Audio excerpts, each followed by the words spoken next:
NH-16 రహదారి నిర్వహణ పనుల పర్యవేక్షణ కొరవడంతో రాష్ట్ర రోడ్లు, భవనాలు, పెట్టుబడులు, మౌలిక సదుపాయాల శాఖ మంత్రి బీసీ జనార్దన్ రెడ్డి తీవ్ర ఆగ్రహం వ్యక్తం చేశారు. నిర్లక్ష్యంగా వ్యవహరించిన వారిపై చర్యలు తీసుకోవాలని ఆదేశించారు. విశాఖ నుంచి విజయవాడ వస్తున్న క్రమంలో రాజమండ్రి సమీపంలో కోల్కతా చెన్నై హైవేలో రహదారుల మెయింటెనెన్స్ పనులను మంత్రి పర్యవేక్షించారు.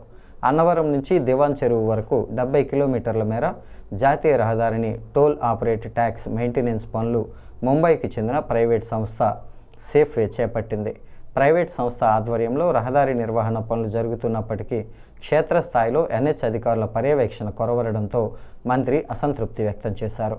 స్థానికంగా అధికారులు ఆయా రోడ్ల నిర్వహణ పనులు జరుగుతున్న తీరుతెన్నులపై క్షేత్రస్థాయిలో ప్రత్యక్షంగా పర్యవేక్షించాల్సిన ఆవశ్యకతను వివరించారు.